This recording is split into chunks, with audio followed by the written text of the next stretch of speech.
not a quick hitter. We'll watch that one.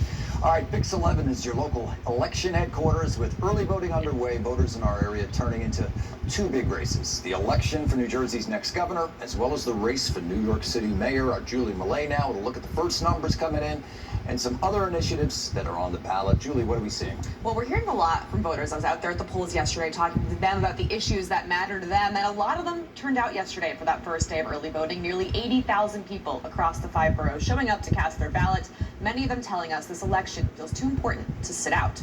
Of course, New Yorkers are choosing between Democrat Zohran Mamdani, Republican Curtis Sliwa, and former New York Governor Andrew Cuomo, a Democrat on the ballot as an independent. Incumbent Mayor Eric Adams still on the ballot, even though he dropped out of the race. He's now supporting Andrew Cuomo.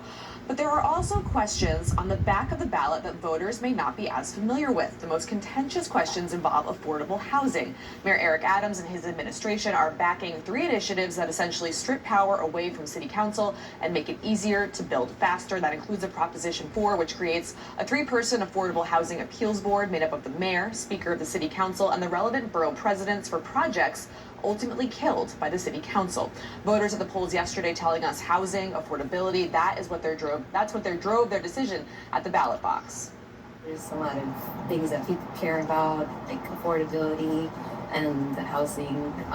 So I definitely want to make sure that I vote this time around. Locally, yeah, New York is getting really hard to afford. I feel very strongly about this election, and so I was determined to vote.